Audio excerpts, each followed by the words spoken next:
Imagine this. You're at home. It's, I don't know, a Tuesday night around 7. Okay. You're in the kitchen, and you're in the middle of a disagreement with someone you care about. Yeah. Could be your partner, a parent, a roommate, whatever. Right. The everyday stuff. Exactly. It doesn't even have to be a big topic. Maybe Right. it's about the dishes or money or just some offhand comment you made. Mm-hmm. And you make your point or you ask a question and you wait for them to respond. And you just get nothing. And you mean nothing. Not the, let me think about that for a second, kind of silence. No. The dead kind. Oh. The I don't see you silence. It's Yeah. like a wall just went up. Yeah. You ask the question again, maybe a little louder this time. Yeah. And they look right past you, like you're made of glass. Or, okay, maybe it's a digital thing. You send a text message. Oh, this is the modern version. Totally.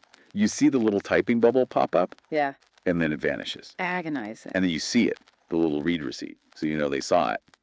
And then an hour goes by. Yeah. Then 2. Then it's the next morning. You've been erased. You have been completely erased. You're physically right there, or your message is sitting on their screen, but you don't exist. And it seems so passive, right? I mean, they're not hitting you. They aren't screaming at you. But it feels aggressive. It feels violent. It's really interesting you chose that specific word, violent. Is it? Yeah, because we usually reserve that for, physical acts, a punch, a shove. But all the research we're going to look at today, it suggests that your brain doesn't really draw a bright line between the two. Wait, what? To your neurons, that deafening silence, it feels an awful lot like a physical blow. Okay, but that's a huge claim. To call silence violence, I can already hear people listening and rolling their eyes thinking, sticks and stones may break my bones. That whole thing. Of course, it's a common reaction. It feels like an exaggeration. But that is exactly what we're unpacking today. We are doing a deep dive into the silent treatment. It has a ton of different names. The cold shoulder, stonewalling, shunning. Freezing someone out. Oh. Right. But our mission for this deep dive is to get to the bottom of why this specific behavior, which on the surface looks like doing nothing at all, is actually one of the most powerful and aggressive things one human can do to another. And we're not just going to leave it at, it hurts your feelings. We're actually going to look at the machinery under the hood, so to speak. The mechanics of it. Yeah, we've got a whole stack of studies here. We're talking neuroscience, psychology, even evolutionary biology that all point to why this happens and why it feels so uniquely awful. And I have to be honest, as I was going through this research, I kind of had a crisis, a small one. Really? How so? I always just filed the silent treatment under annoying, Yeah. It's what immature people do when they're in a pout. It's a bad habit. A communication breakdown. Exactly. But looking at the data, especially this stuff about how it impacts children, honestly, it's terrifying. It's not just annoying. It is a form of social ostracization that our bodies are literally hardwired to interpret as a life or death threat. It absolutely is. And this isn't some niche problem limited to, Western relationship drama on TV. Right. We have a big meta study from 2022 here, and it shows that this is a worldwide phenomenon. It's present in all cultures. It happens in Japan, it happens in Brazil, in the US, in Nigeria. It seems like wherever you find human beings trying to relate to each other, you'll find the weaponization of silence. So, okay, here's the plan. Here's the roadmap for this deep dive. We're going to kick things off with the biology, the actual neuroscience of why being ignored can make you feel like you're literally going insane. The physical reality of emotional pain. Yeah. Then we're going to get into the motivations. Why do people even do this? Is everyone who goes silent a manipulative narcissist, or some people just really, really bad at talking about their feelings? A crucial distinction. It is. And then we're going to spend some serious time on the impact this has on children, because the stories we found from real people are just gut-wrenching. Yeah, that part's tough. And finally, we're going to try to build a kind of survival guide. How do you stop doing it if you realize, oh no, that's me? And how do you survive it if you're on the receiving end without losing your mind in the process? And maybe most importantly, we have to draw that critical line in the sand between I need a break to cool down and I am actively punishing you with my absence. Yes. Because those two things can look very similar from the outside, but their intent and their impact are worlds apart. Okay, let's start with a clear definition then, because I need to know if I'm a villain here. Sometimes I get a text and I'm in the shower, or I'm driving, or, to be perfectly honest, I just don't have the mental energy to reply to a meme my friend sent. Right. Is that the silent treatment? Mhm. Am I a monster? No. And I think that little jolt of anxiety you're describing is super common. Good. We live in this culture where we're expected to be always on, so any delay in response can feel like a personal slight. But the clinical definition we're working with, the one from the psychological literature, it all hinges on intent. The silent treatment is the active refusal to communicate with someone who is willing and actively trying to communicate with you. Okay, so the key part is that I am aware you want to talk, you're making an effort, and I am making a conscious choice to deny you that. Precisely. It's an intentional withdrawal of connection. It's not about missing a phone call. It's about watching your phone ring, seeing that person's name pop up, and actively choosing to let it go to voicemail because silence is the message you want to send. You're using the absence of communication as a tool. As a tool to either punish someone for a perceived wrong or to try and modify their future behavior. And the scope of this is just massive. We tend to picture that classic husband and wife scenario, Yeah. the whole sleeping on the couch trope. Sure. But this happens in friendships that fall apart. It happens in office politics and technology.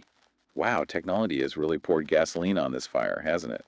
It's weaponized it in a completely new way. I mean, think about it. 20, 30 years ago, if you wanted to give someone the silent treatment, you had to physically leave the room or literally turn your back on them. You had to put in the effort. You did. Now you have a dozen different channels to ignore someone on. Texts, DMs on Instagram, emails, Slack messages, comments. You can be left on read, which is a very particular and modern form of psychological torture because it comes with proof of receipt. You know they saw it. Right, the confirmation makes it so much worse. But then there's something even newer that scholars are starting to talk about. They're calling it orbiting. Orbiting, like a planet. What's that? That's when someone is actively ignoring your direct attempts at communication. So they won't text you back, they won't answer your call, but Oh, they're still watching all of your Instagram stories, or they're liking your tweets, or they're looking at your LinkedIn profile. oh, that is so creepy. That is gross. It is, isn't it? They are making their presence known. They are close enough to let you know they're alive and online, but they were specifically excluding you from direct contact. It's like a ghost who keeps rattling the chains just to mess with you. It's like saying, I am watching you, but you are not allowed to speak to me. Yeah. It's a total power move. And it creates this massive cognitive dissonance for the person on the receiving end. You're left thinking, wait, are we in a fight? Okay, you just like my vacation photo, but you won't answer my direct question about dinner. It keeps the victim in this constant state of hypervigilance and confusion. And that feeling, that awful tight knot in your stomach, the racing heart, the obsessive checking of your phone, that brings us perfectly to our first section, the biology of ostracization. It actually hurts. Yeah, because we have to explain why this hurts on a physical level. I mean, my logical, rational brain knows that if my friend doesn't text me back for a day, I'm not going to physically die. I'm safe in my house. Right. But my body reacts like I'm being chased by a predator. Why is that? What is happening? So this is where we need to dive into a really foundational piece of research. It's a study from around 2012, but it's been replicated many times. It's often just called the cyberball study. Have you heard of this one? I saw it in our notes. It sounds like a really bad 90s video game. It is a truly boring video game, and that's by design. The setup is simple. You bring a participant into the lab, and you have them lie down in an fMRI machine. So you're scanning their brain activity in real time. Exactly. You give them a little controller, and you show them a screen. On that screen, there's a simple cartoon avatar that represents them, and there are two other avatars that they're told represent other real players who are logged in from other rooms. Okay. Thrilling stuff so far. Laughs, right? Yeah. So the game is just tossing a virtual ball around. The three little avatars just pass a ball back and forth. For the first few minutes of the experiment, everything is inclusive. Everyone gets a turn. You get the ball, you click a button to throw it to player B. Player B throws it to player C. Player C throws it back to you. It's all fair. And when the researchers look at the participants' brain scan during this phase, it's calm. They feel included. They feel part of the group. Okay, I see where this is going. Then, without warning, the researchers flip a switch in the program. The ostracization switch. Exactly. The two other avatars suddenly stop throwing the ball to the participant. They just start passing it back and forth, only to each other. Wow. And you, the participant, are still lying in the scanner, clicking your button, waiting for your turn. But the ball just sails past you over and over again. You've been completely cut out of the game. And just to be super clear, these are not real people. Yeah. They are your friends or family ignoring you. They're literally stick figures on a screen in a lab. That is the most wild part of this whole thing. The participants knew it was just a silly computer game. They didn't know the other players. They knew it had no real-world consequences. But their brains didn't care. Their brains freaked out. The fMRI scans lit up like a Christmas tree. And specifically, there was massive, undeniable activation in a part of the brain called the anterior cingulate cortex. You'll hear it called the ACC. Okay, the ACC. Let's break that down for people who aren't neuroscientists. What does that part of the brain normally do? What's its day job? The best way to think of the anterior cingulate cortex is like the brain's alarm system. It's the check engine light. Its primary job is to detect errors or conflicts in your environment, things that aren't right. And crucially, it's the part of the brain that registers the emotional component of physical pain. Emotional component. Yeah. So when you say touch a hot stove, one part of your brain registers the location and temperature, but the ACC is what generates the ouch, that hurts. This is bad feeling. It's what makes the pain distressing and tells you tissue damage is happening. Pull your hand away now. So it's basically the pain center. It's the brain's central alarm for threats to your physical survival. And what the Cyberball study proved, in a way that had never been seen before, is that when you are socially excluded, even by cartoons in a dumb video game, that exact same neural alarm system goes off. Hold on. So you are telling me if I break my leg and if my partner gives me the silent treatment for a day, my brain is using the same fundamental hardware to process both of those events. The neural pathway is incredibly, shockingly similar. Your brain literally interprets social rejection as a form of physical injury. That's insane. It even releases a cascade of endogenous opioids, your body's natural painkillers, to try and numb the feeling, just like it would if you slammed your finger in a car door. That feels like a design flaw. It seems like a glitch in the system. I mean, being ignored is sad, it sucks, but it's not a compound fracture. Why would our brains conflate the two? It's not a glitch, it's a feature, an ancient one. To understand it, you have to zoom way out and look at our evolutionary history as a species. Back to the savannah. Exactly. For 99% of human history, we weren't living in cities with grocery stores. We were living in small, nomadic, hunter-gatherer tribes. And as individual animals, we're not that impressive. We don't have sharp claws. We don't have fangs. We're not particularly fast. We're pretty squishy. We're very squishy. The only reason we survived and thrived as a species is because we learned to cooperate. We had the tribe. Right. Safety in numbers. If you were a member of the tribe in good standing, you got to share the food from the hunt. You had people to watch your back for predators while you slept. You had help raising your children. But if you were ostracized, if the tribe decided to turn their backs on you and refuse to acknowledge you, That wasn't just hurt feelings. that was a death sentence, a literal death sentence. You cannot survive the plains of Africa alone. You will starve, or a lion will eat you, period. So being part of the group, social connection, wasn't a nice to have. It was a biological necessity, like food and water. It was the single most important survival requirement. So evolution had to come up with a brutally effective way to make sure you didn't do things that would get you kicked out of the tribe. It had to make being ostracized feel absolutely intolerable. Yeah, exactly. So it did something incredibly clever and efficient. It hijacked the pre-existing physical pain system.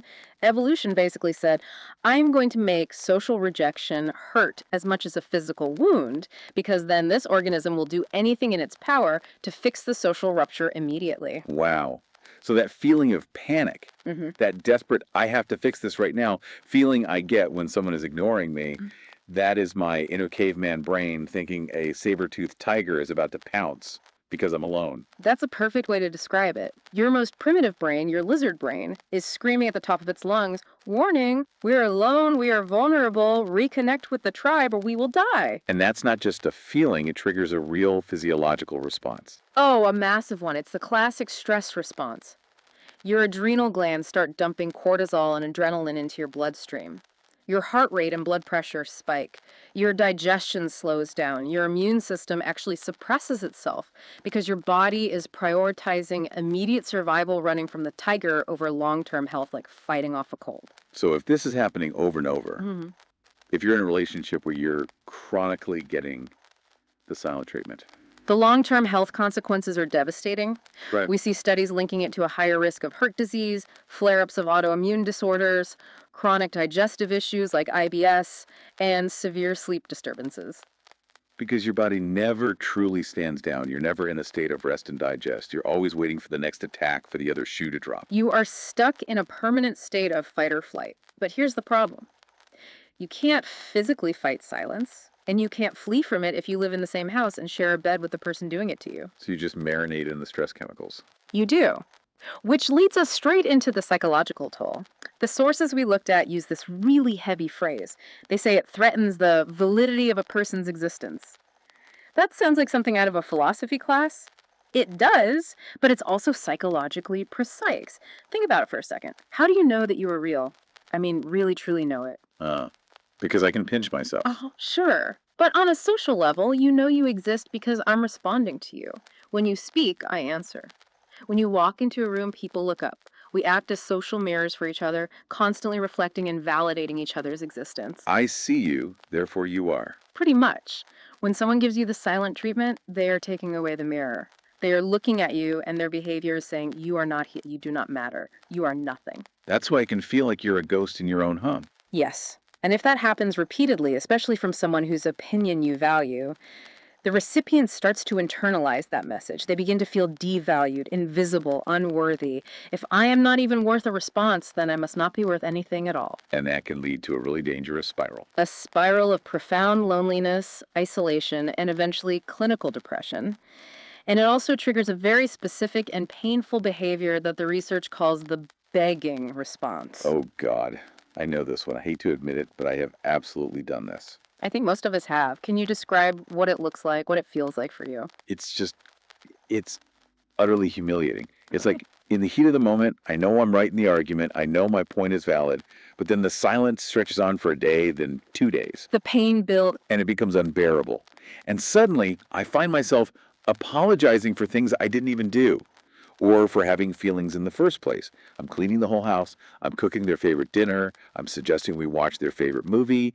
I am basically doing a pathetic song and dance just to get a single word, a nod, anything. You feel like a dog begging for a scrap from the table? That's a perfect description. It's degrading. And I hate myself for doing it, but the silence is just so painful, I'll do anything to make it stop. Please don't feel ashamed of that. That is your biology functioning exactly as it was designed to. That is the readmission instinct kicking in.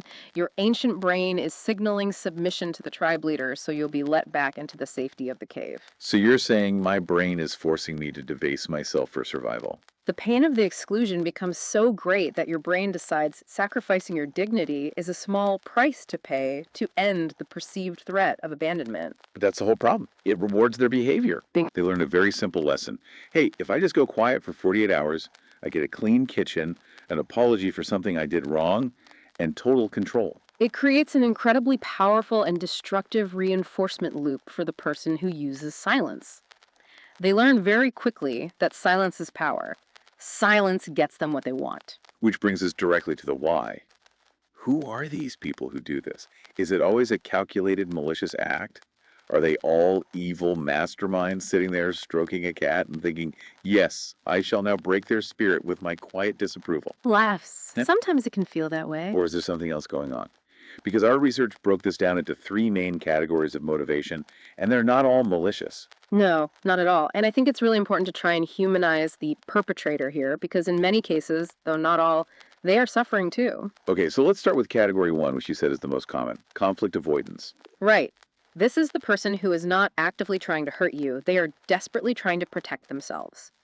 This often connects to a concept from the relationship researcher John Gottman. He calls it flooding. Flooding? Like a literal flood, a river overthrowing its banks? That's the perfect metaphor. It's a physiological overwhelm. Imagine someone who grew up in a really chaotic home. Maybe there was a lot of yelling, screaming, things getting thrown. So conflict equals danger in their nervous system. It's deeply encoded.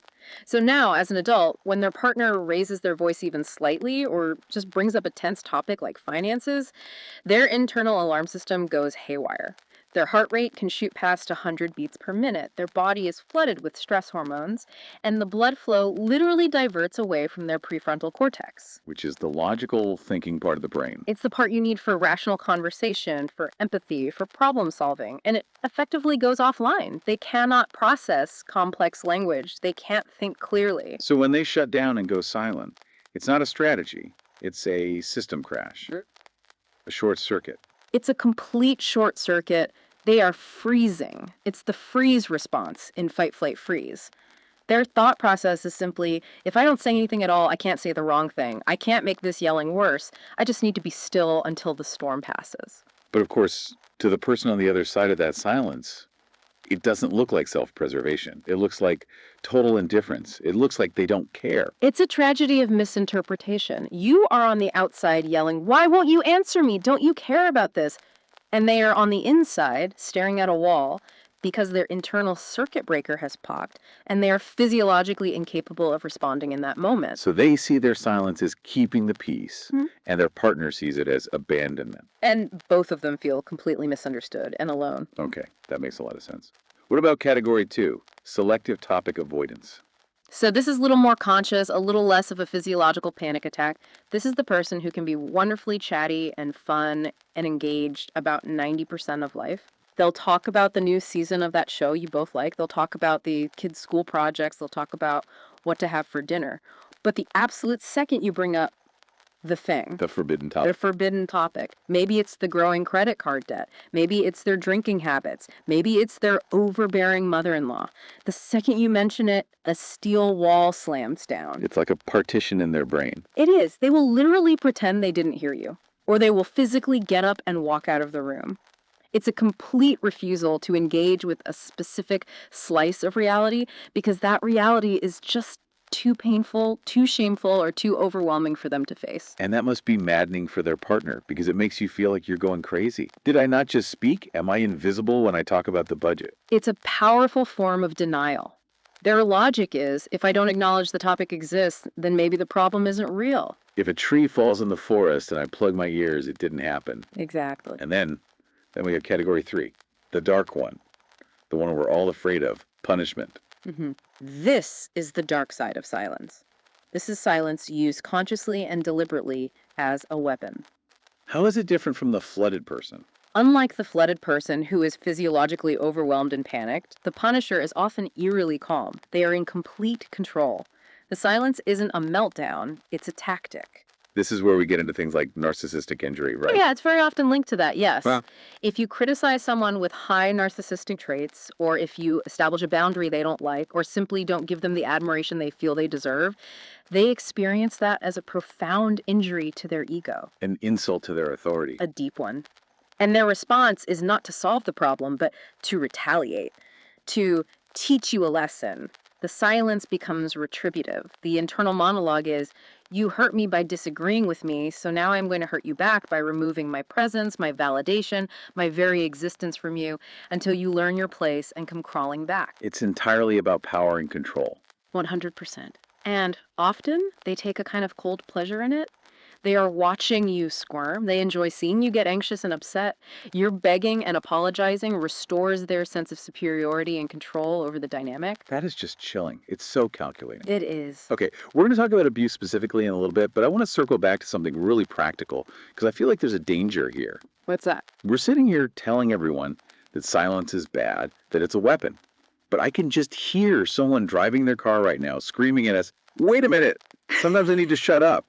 If I keep talking when I'm that angry, I'm going to say something horrible that I can't take back. And that person is absolutely right. That is a valid, healthy, and mature instinct. So how do we square that? We have to draw a very clear, very bright line between the silent treatment and taking a timeout. Okay, but let's be realistic.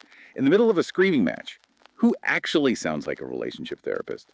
Nobody says, darling, I am feeling physiologically flooded and thus require 20 minutes of restorative solitude before we can reconvene. Laughs. Right, you're right. Nobody talks like a textbook when their heart is pounded. But Yeah. the crucial difference isn't about using fancy psychological words. It's about communicating your intent. Okay. A healthy timeout has 3 key components that separate it from punitive silence. 1, I am telling you why I'm stopping the conversation. 2, I am explicitly telling you that I will come back. And 3, it is for a defined, limited period of time. Okay, so let's make that concrete. The silent treatment is you're in a fight, you get angry, you storm out of the room, slam the door, grab your keys, drive away, and turn your phone off. Correct. The other person is left in a black hole of uncertainty. You've left them wondering, are they ever coming back? Did we just break up? Did they get in a car accident? Are they okay? The anxiety is infinite because the silence is indefinite. And a timeout, a healthy one, is I am so angry right now, I can feel myself about to scream. I am going for a walk around the block. I will be back in 30 minutes and we can talk then.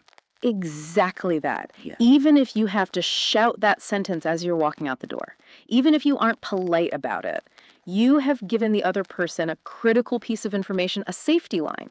You've said, this conversation isn't over, I am returning. You haven't severed the connection, you've just hit the pause button. And that one little difference keeps the other person's anterior cingulate cortex from lighting up with those primal abandonment and death signals. It makes all the difference in the world. So the takeaway is, if you feel like you're going to explode and you need to shut up, you just have to say the words, I need to shut up for a minute. Yes, just narrate your internal state. I'm not ignoring you, I'm just trying not to say something stupid. That single sentence can transform a potentially damaging fight into a productive pause. Okay. This is so important. I want to shift gears now to the section of our research that honestly kept me up last night. I know which one you mean. We've been talking mostly about adults. And adults, for the most part, have resources. We have friends we can call. We have cars we can drive. We have our own bank accounts. If my partner ignores me, it's horrible, but I can leave the house and go get a latte. You have agency. Yes. But when this dynamic of silence happens between a parent and a child, the stakes change completely. There is no escape. They do. This is where we see the deepest wounds. We pulled a lot of anecdotal evidence for this from online support groups, specifically a subreddit called Emotional Neglect, and the stories people shared are just heartbreaking. But they're not just stories. They align perfectly with what we know from decades of developmental psychology. Perfectly. Let's start with a famous experiment that really visualizes this, the still face experiment. I feel like you have to see this to really get it. Yes, this was pioneered in the 1970s by a researcher named Dr. Edward Tronick. You can easily find videos of it on YouTube, but I'll give a fair warning to anyone who looks it up. It is genuinely difficult to watch. What happens in it? The setup is a mother and her baby, maybe about 1 year old, sitting face to face. And at first, it's just a beautiful picture of connection. They're playing. The mother is smiling. She's cooing. She's mirroring the baby's expressions. The baby is pointing at things, babbling, laughing. It's a perfect, joyful feedback loop. It's connection, it's attachment happening in real time. Precisely. Then the researcher, off camera, gives a quiet signal. The mother turns away for just a moment. And when she turns back to face her baby, she has adopted a still face. Her face is completely blank. Expressionless. She just stares at the baby, but she doesn't react to anything. She is present, but she is also gone. She's silent. And the baby? What does the baby do? The baby's reaction is immediate. They sense something is profoundly wrong. So first, they try all their tricks. They try to charm the mom back into existence. They give her a huge gummy smile. They wave their little hands. They make cute noises. They're trying their entire social toolkit. They're using everything they have to reestablish the connection. This is the infant version of the begging response we talked about earlier. In a 1-year-old baby. In a baby. When none of that works, the baby's expression changes. The charm gives way to confusion and then to distress. They start pointing again, but now it's frantic. They start screeching. They reach out physically, trying to touch her face. They arch their back in frustration. They're escalating. They are.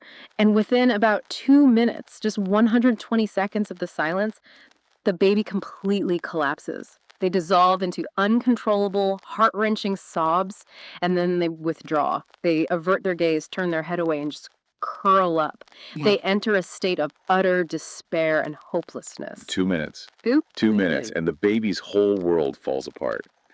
And we have stories in our research notes of parents doing this to their kids for days, weeks. Yes, there was one account from that Reddit thread of a father who did not speak a single word to his teenage daughter for 6 years while they lived in the same house. I can't even wrap my head around that. Another one was a woman who remembered her mother giving her the silent treatment for an entire day because she cried while her mom was trying to comb painful knots out of her hair. That one just killed me. The child is in actual physical pain.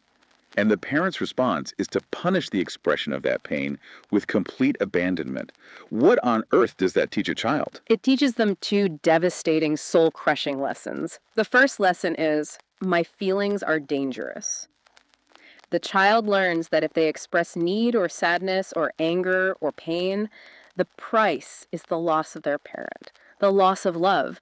So they learn to suppress everything. They disconnect from their own emotions. They become the easy child, the quiet one. Which is really a traumatized child who has learned not to have needs. Correct. And the second, even more profound lesson is I do not inherently matter. My value is conditional. The idea of unconditional love just evaporates. It's completely shattered. We tell our kids all the time, I love you no matter what.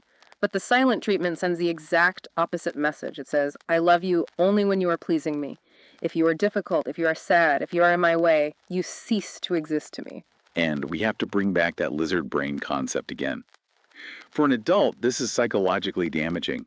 For a child, it's not just sad. A child literally cannot survive without their caregivers. Not for a single day. They can't get food, they can't find shelter, they can't protect themselves. Exactly. So to a child's primitive, developing brain, a parent's silence doesn't just feel like disapproval, it feels like the threat of death. If my source of food, shelter, and safety ignores me, I am abandoned. And if I am abandoned, I die. The trauma is existential. It fundamentally rewires their developing nervous system to see the world as an unsafe, unpredictable place. There was that phrase we saw in the Reddit thread, a proverb, the axe forgets, but the tree remembers. Can we unpack that metaphor a bit? Feels so fitting here. It's a powerful image. The person holding the parent swings and chops into the tree. Maybe they're just having a bad day. Maybe they're stressed. Maybe they genuinely think, I'm just teaching them a lesson about respect. To them, it's a momentary action. Right. They do it, they walk away, and 5 hours later, they might have completely forgotten about it. Yeah. The axe forgets the chop, but the tree, the tree now has a deep gash in its side. The tree has to spend its energy trying to heal that wound. It has to grow around it. The wood itself is permanently warped by the injury. Yes. The very structure of the tree, its pattern of growth, is altered forever.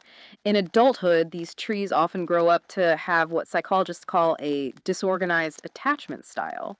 What does that look like in a person? It's a painful paradox. They desperately crave love and connection, but they are also deeply terrified of it. Because they learned that the source of love is also the source of pain. Exactly.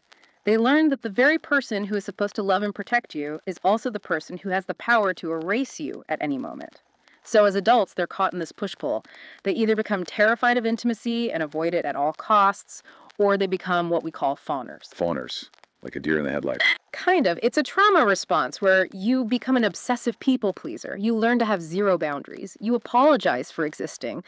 You constantly scan other people's faces for the slightest hint of disapproval, and you contort yourself into a pretzel to keep them happy. Because you're trying to prevent the axe from ever falling again. You are constantly, exhaustingly waiting for the axe to fall again. That is just so heavy. But it's so important to name it.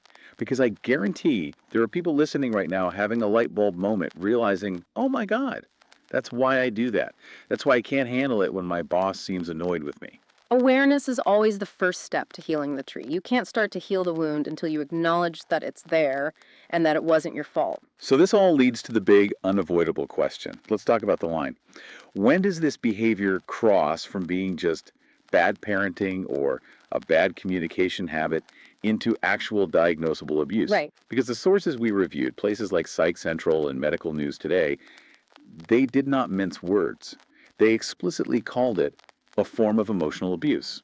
They did. And look, abuse is always a spectrum. It's about patterns over time. But the professional consensus is clear. When the silent treatment is used repeatedly as a tool to control, manipulate, or punish another person, it is abusive. Full stop. It is a direct assault on someone's psychological integrity and sense of self. I think the idea of intent can be tricky, though. As we discussed with the flooded person, they don't intend to be abusive, they're just overwhelmed. That's true. But in psychology, and frankly in the legal system, we have to prioritize impact over intent. If I'm driving recklessly and accidentally back my car over your foot, I certainly didn't intend to hurt you, but your foot is still broken. The damage is done regardless of my intention. The damage is done. If you chronically give your partner the silent treatment because you can't handle conflict, you are still causing them real, measurable psychological and physiological damage. However, there are some clear red flags that help us distinguish between a dysfunctional pattern and active, malicious abuse. Let's go through that checklist. What are the signs that this has crossed the line into abuse? Number one, and this is a huge one, is recruitment. Recruitment. What do you mean by that? This is when the silent person tries to get other people on their side. It's a form of triangulation. So like a parent saying to the kids, I'm not talking to your mother right now, and you kids shouldn't talk to her either. She's been bad. They try to recruit allies. They attempt to socially isolate the victim within their own home, turning their family against them. That is not a communication problem. That is calculated cruelty. That is absolutely horrific. I, Okay, what's another red flag? Number 2 is gaslighting. This is when they use the silence to make you doubt your own reality. So after 2 days of ignoring you, you finally say, "Why are you giving me the silent treatment?" And they finally speak, but only to say, "I have no idea what you're talking about. You're being hysterical. I've just been busy." So they deny the silence even happened. They deny it happened and they frame you as the crazy one for even noticing it. It's designed to make the victim feel like they are losing their grip on sanity. And the duration of the silence matters too, right? Absolutely. A healthy cooling off period is measured in minutes or at most a few hours. Abusive silence is measured in days, weeks, months, or even years. It's prolonged psychological torture. And lastly, targeting. Yes. If you consistently use this tactic towards someone who is dependent on you and cannot easily leave, a child, a stay-at-home spouse with no independent income, an elderly parent, someone with a disability, that is a gross exploitation of a power imbalance. You know they are trapped, so you feel free to freeze them out with no consequences. This often creates a really toxic relationship dynamic that therapists call the withdraw-pursue cycle. Can you explain how that works? Because I think a lot of couples are stuck in this exhausting washing machine and don't know how to stop it. It's the classic death spiral for a relationship. It starts when person A, the avoider or the withdrawer, feels criticized or overwhelmed and pulls away, going silent. The wall goes up. The wall goes up. Hmm. Now, person B, who is often more anxiously attached, panics. Their ACC lights up, their abandonment alarm goes off, so they pursue. They try to reestablish connection. They text, they call, they follow the other person from room to room. They knock on the locked door. They might start to cry or yell. They start to look crazy or needy. They exhibit what we call protest behavior. They're desperately trying to get any reaction, even a negative one, just to prove the other person still exists and the connection isn't dead. But to person A, who is already feeling flooded and avoidant, this pursuit feels like a further attack. See, I knew it. She's hysterical. He's suffocating me. Exactly. So what do? They build the wall even higher. They withdraw even further into their silent fortress to escape the perceived onslaught. Which, of course, makes person B panic even more. And pursue even harder. And around and around and around it goes, escalating each time until the trust and intimacy in the relationship are completely eroded. Person B learns, you will not be there for me when I need you. And person A learns, you are an unsafe and demanding person to be around. So how do we stop the washing machine? This feels like a good time to get to the survival guide. Section 5. Whether you're the one being ignored or you're the one who goes silent, what do we actually do? Okay, let's start with the person on the receiving end, the victim or the receiver. The advice here is extremely counterintuitive, and I want to state up front that it is incredibly difficult to follow when you're in that state of panic. Okay, lay it on us. What's the first step? Rule number 1 is don't retaliate in kind. Oh, that sucks. Yeah. That is the hardest one. Because the urge to be petty is so overwhelming. Oh, you're not going to text me back. Fine. Watch this. I'm going to go dark for 3 days and post amazing pictures on Instagram and see how you like it. It feels like you're reclaiming power, like you're seeking justice. But what you're actually doing is pouring more poison into the relationship well. If you give them the silent treatment back, you are implicitly validating silence as a legitimate communication tool in your relationship. You're agreeing to the terms of engagement. You're essentially saying, yes, this is how we do things here. This is how we fight. So you have to be the bigger person, which is so annoying. You have to be the different person. Your goal isn't to win the silence competition. Your goal is to break the toxic cycle. Okay. Rule number 2, don't over-apologize. This goes right back to that painful begging response. If you genuinely know you didn't do anything wrong, or if the silent punishment is wildly out of proportion to your minor crime, do not fall on your sword and apologize just to make the silence stop. But the silence hurts so much. I just want it to be over. I know, it's an almost irresistible urge, but every time you apologize when you shouldn't, you are teaching the other person that their tactic works. You are training them like a pet. If I ignore my partner for 24 hours, they will eventually break down and admit they were wrong, even when they weren't. You are reinforcing the very behavior that is hurting you. So if I'm not supposed to text them mean things, and I'm not supposed to text them a groveling apology, what am I supposed to do? I'm just sitting there vibrating with anxiety and rage. You use a technique that therapists call the name it technique, and then you pivot. Name it. Okay, give me a script. What does that sound like? It sounds calm and observational.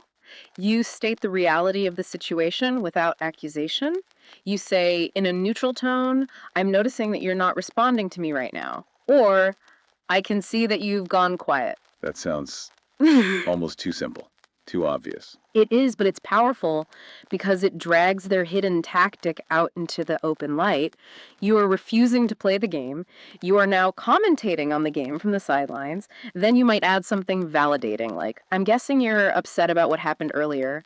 I really do want to work through this with you, but I can't do it alone. And then what? And then, and this is the hardest and most important part, you drop the rope, you stop pulling in the tug of war, you say, I'm going to give you some space to process. Please let me know when you're ready to talk about this. And then you must physically disengage. You just walk away. You have to. You have to show them, and more importantly, show yourself, that their silence does not have the power to control your emotional state. You have to self-regulate. Go into another room and put on music. Put your phone in a drawer and go for a run. Call a friend and talk about something else. Do anything that prevents you from compulsively checking your phone or banging on their door. You're proving to your own nervous system, I can survive this silence. I am not a helpless child. My survival does not depend on their immediate response. That is exactly it. It takes the power back. And it de-escalates that pursue-withdraw cycle. If you stop pursuing, they stop feeling the need to withdraw so aggressively. It breaks the loop. Okay, that's a plan. Now let's flip the table. Time for the host challenge. I am willing to bet that we have some listeners who have been squirming for the last 20 minutes because they're realizing, uh-oh, I do this. I'm the silent one. And if that's you, the first thing I want to say is, thank you for your honesty. You are not a monster. But you are using a tool that is causing significant damage, probably more than you realize. The first step for you is to figure out your why. You have to ask yourself that hard question. You have to. When you go silent, is it because you are flooded, completely overwhelmed and panicked? Or is it because you are punishing, trying to regain control and make them hurt? Be honest with yourself. If you're flooded, you need to learn and practice that timeout script we talked about. Pre-plan it. Write it on a sticky note and put it on your bathroom mirror if you have to. I need 20 minutes. Yeah. I'm too angry to talk. Let's pause. Practice saying it when you're calm so the words are available to you when your lizard brain takes over. And what if you're honest and you realize you're doing it to punish? If you realize, I want them to hurt because I'm angry, or I want them to apologize, that requires some much deeper work. That's about a need for power and control. And frankly, that is usually something that requires professional therapy to unpack. Why do you feel the need to torment the person you claim to love in order to feel safe or powerful? Speaking of therapy, this is important. There's a huge warning in our source material about couples counseling in these situations. I was really surprised by this. I always thought couples counseling was the gold standard, the answer to everything. It's the answer for communication problems. It is emphatically not the answer for abuse problems. Why is that? What's the danger? The danger is that if you go to counseling with an abusive or highly manipulative partner, someone who uses silence to control and gaslight you, they will often use the therapy sessions as another arena to abuse you. Ow. They will twist your words, they will lie to the therapist, or they'll put on a great show and charm the therapist. Look how calm and reasonable I am, Doc. She's the one who's always yelling and losing control. Precisely. Mhm. And a therapist who isn't specifically trained in domestic abuse dynamics might unwittingly validate the abuser. They might say, well, she does need to work on not yelling, completely missing the fact that the yelling is a desperate trauma response to days of silent torture. So what's the advice? Domestic violence experts are very clear on this. Sure. They generally advise against couples therapy until the abuse has completely stopped. The abuser needs individual therapy to work on their issues with control and anger. The victim needs individual therapy to rebuild their self-esteem and learn to set firm boundaries. That is such a crucial distinction. If you are genuinely afraid of your partner, don't go to couples counseling together. Call a hotline. Right. We can mention the National Domestic Violence Hotline. Again, it's 800-799-7233. There are trained professionals who can help you figure out a safety plan. But for the more garden variety, bad communicators, Yeah. couples who are just stuck in that withdraw pursue cycle, but there's no malicious intent. There is hope, right? Absolutely. For them, I love the idea of having a rules of engagement meeting. I love this. You establish the laws of war before the war actually starts. Exactly. You have to do this when you are calm and connected, you're having a nice dinner, you're on a walk, things are good. And you say, hey, can we talk about how we fight? Next time we have a disagreement, can we agree on a new rule? No more indefinite ignoring. We can take timeouts, but we always have to say when we're coming back. You make a contract with each other. You make it a hard boundary for the relationship. Punitive silence is not an option in this house anymore. It can genuinely change the entire culture of how you handle conflict. We have covered so much ground today. My brain is full. From the anterior cingulate cortex treating silence like a broken bond, to the devastating impact on babies in the still face experiment, to the drop the rope strategy for survival. It's a huge and complicated topic. I want to leave everyone with one final thought to mull over. We kept coming back to that powerful metaphor of the axe and the tree. In that Reddit thread we analyzed, someone pointed out this really profound shift in perspective. Usually, when we talk about the silent treatment, we obsess over the axe, the person who is staying silent.